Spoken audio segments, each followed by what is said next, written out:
नमस्कार। आज की कहानी का शीर्षक है पंच परमेश्वर, जो लिखी गई है मुंशी प्रेमचंद द्वारा। तो फिर शुरू करते हैं। जुम्मन शेख और अलगू चौधरी में गाढ़ी मित्रता थी। साझे में खेती होती थी, कुछ लेन देन में भी साझा था। एक को दूसरे पर अटल विश्वास था। जुम्मन जब हमल करने गए थे तब अपना घर अलगू को सौंप गए थे, और अलगू जब कभी बाहर जाते तो जुम्मन पर अपना घर छोड़ देते थे। उनमें न खान पान का व्यवहार था, न धर्म का नाता, केवल विचार मिलते थे। मित्रता का मूल मंत्र भी यही है शायद। इस मित्रता का जन्म उसी समय हुआ जब दोनों मित्र बालक ही थे, और जुम्मन के पूज्य पिता जुमराती उन्हें शिक्षा प्रदान करते थे। अलगू ने गुरुजी की बहुत सेवा की थी, खूब रकाबियां मांजी, खूब प्याले धोए।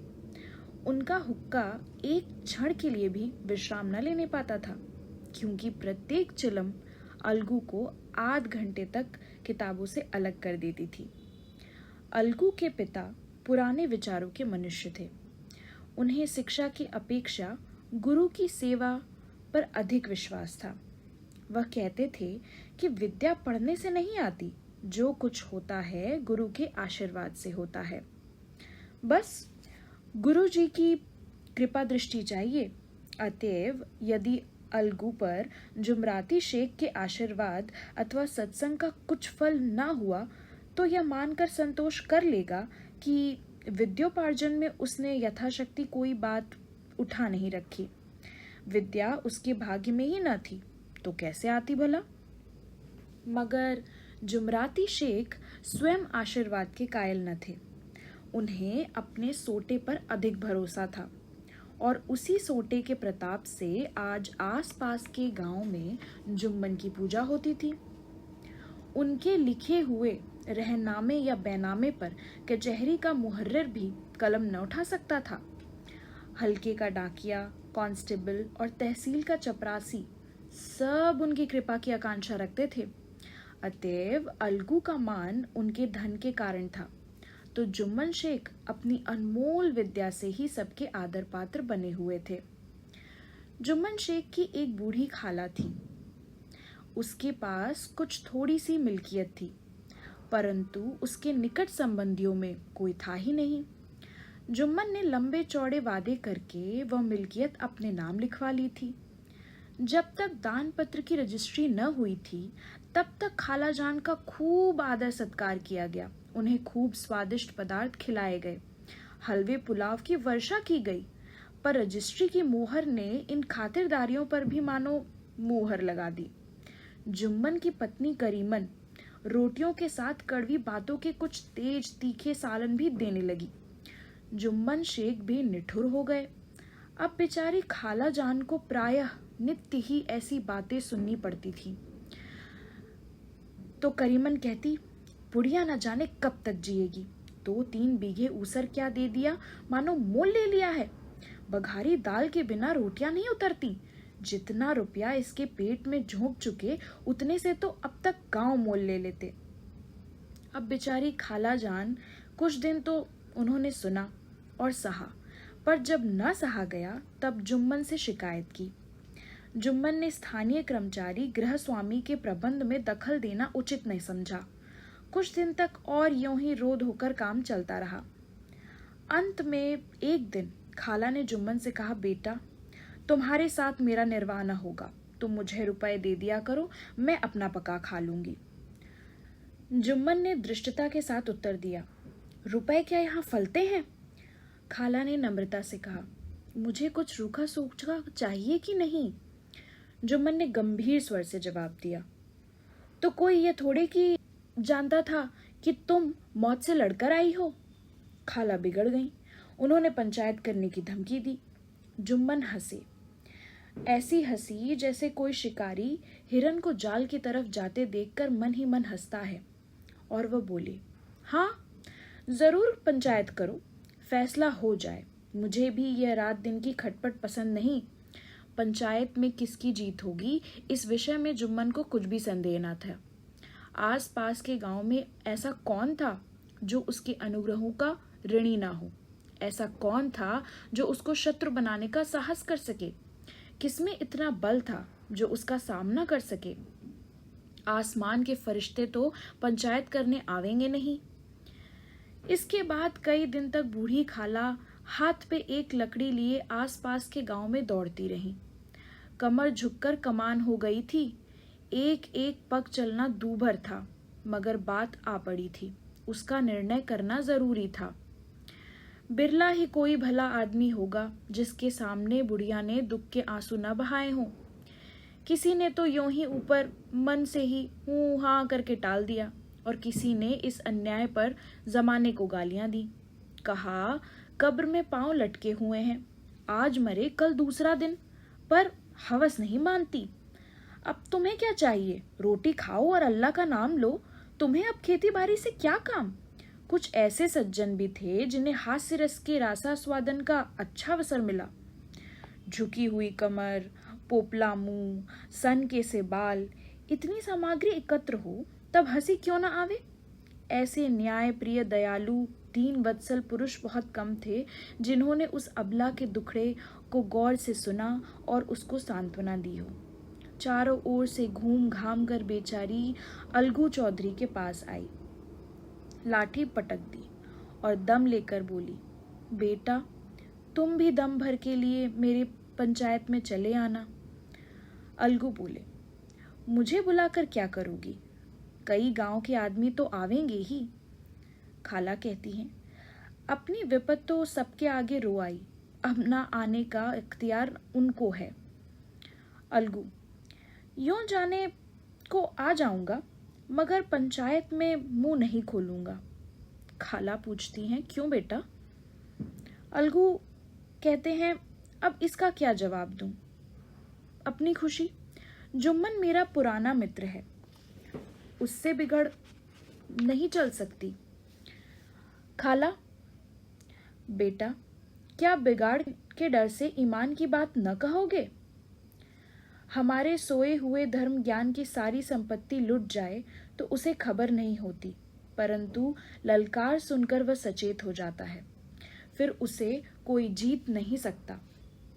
अलगू इस सवाल का कोई उत्तर न दे सका, पर उसके हृदय में ये शब्द गूंज रहे थे, क्या बिगाड़ के डर से ईमान की बात न कहोगे? संध्या समय एक पेड़ के नीचे पंचायत बैठी।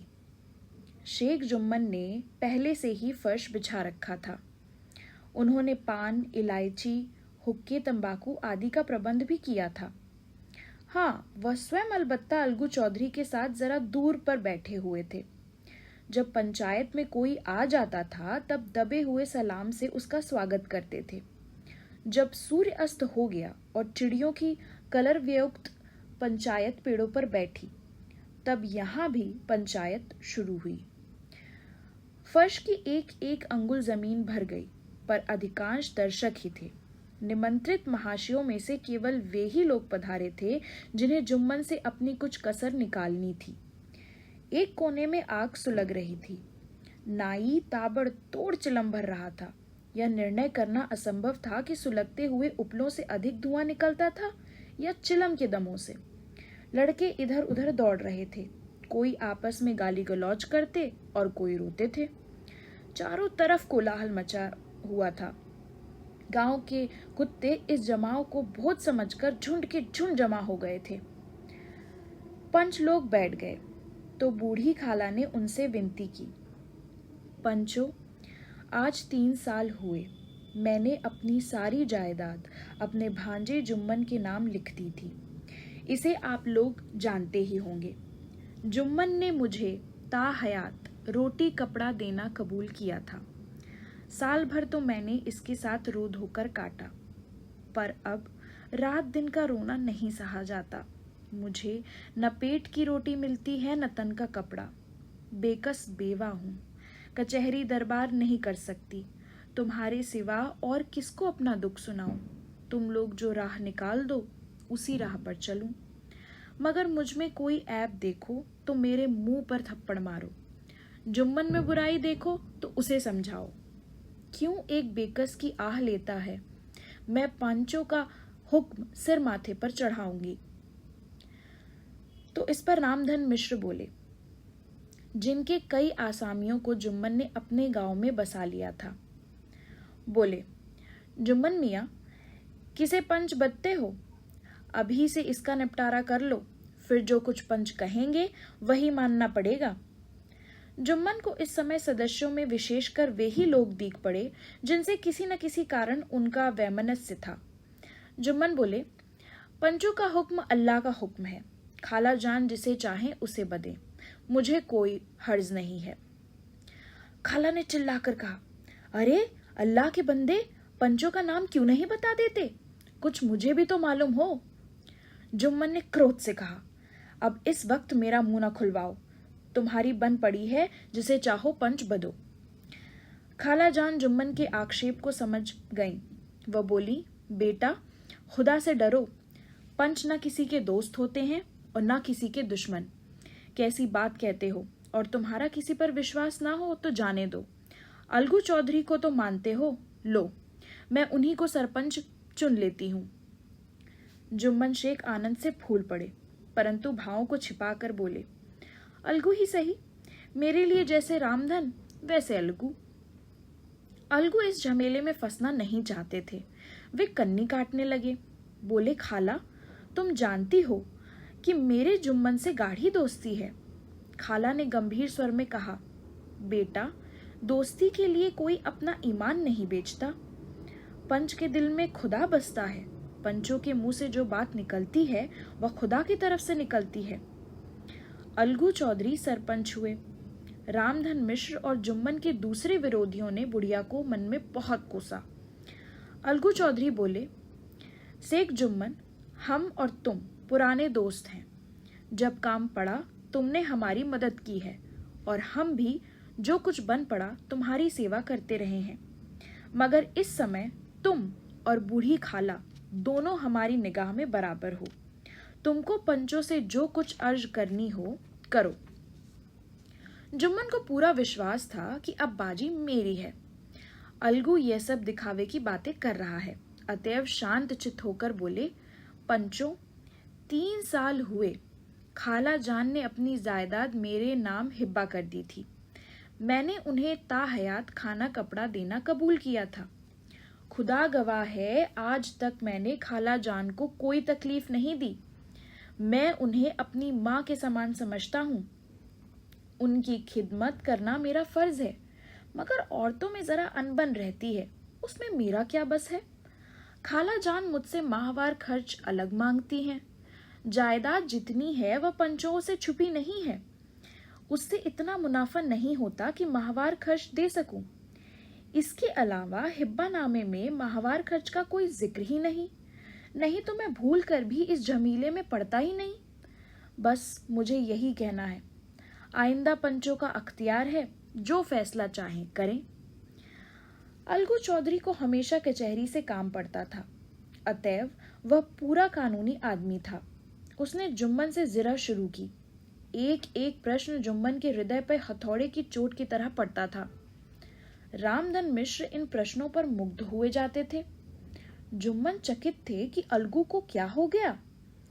अभी यह अलगू मेरे साथ बैठा हुआ कैसी कैसी बातें कर रहा था, इतनी ही देर में ऐसी काया पलट हो गई कि मेरी जड़ खोदने पर तुला हुआ है। ना मालूम कब की कसर यह निकाल रहा है। क्या इतने दिनों की दोस्ती कुछ भी काम न आवेगी? जुम्मन शेख तो इसी संकल्प विकल्प में पड़े हुए थे कि इतने में अलगू ने फैसला सुनाया। जुम्मन शेख, पंचों ने इस मामले पर विचार किया। उन्हें यह नीति संगत मालूम होता है कि खाला जान को माहवार खर्च दिया जाए। हमारा विचार है कि खाला की जायदाद से इतना मुनाफा अवश्य होता है कि माहवार खर्च दिया जा सके। बस यही मेरा फैसला है। अगर जुम्मन को खर्च देना मंजूर न हो तो हिब्बानामा रद्द समझा जाए। यह फैसला सुनते ही जुम्मन सन्नाटे में आ गए।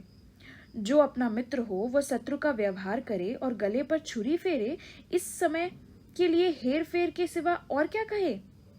जिस पर पूरा भरोसा था उसने समय पड़ने पर धोखा दिया। ऐसी ही अवसरों पर झूठे सच्चे मित्रों की परीक्षा की जाती है। यही कलयुग की दोस्ती है। अगर लोग ऐसे कपटी धोखेबाज न होते तो देश में आपत्तियों का प्रकोप क्यों होता? यह हैजा, प्लेग आदि व्याधियां दुष्कर्मों के ही तो दंड है। मगर रामधन मिश्र और अन्य पंच अलगू चौधरी की इस नीति परायणता की प्रशंसा जी खोलकर करते थे। वे कहते थे, इसका नाम पंचायत है, दूध का दूध और पानी का पानी कर दिया। दोस्ती दोस्ती की जगह है, किंतु धर्म का पालन करना मुख्य है। ऐसे ही सत्यवादियों के बल पर पृथ्वी ठहरी है, नहीं तो वह सातल को चली जाती। इस फैसले ने अलगू और जुम्मन की दोस्ती की जड़ हिला दी। अब वे साथ साथ बातें करते नहीं दिखाई देते। इतना पुराना मित्रता रूपी वृक्ष सत्य का एक झोंका भी न सह सका। सचमुच वह बालू की ही जमीन पर खड़ा था। उनमें अब शिष्टाचार का अधिक व्यवहार होने लगा। एक दूसरे की आव भगत ज्यादा करने लगे। वे मिलते जुलते थे, मगर उसी तरह जैसे तलवार से ढाल मिलती है। जुम्मन के चित्त में मित्र की कुटिलता आठों पहर खटका करती थी। उसे हर घड़ी यही चिंता रहती थी कि किसी तरह बदला लेने का अवसर मिले। तो आज की कहानी सिर्फ इतनी ही। आगे की कहानी हम सुनेंगे दूसरे भाग में। धन्यवाद।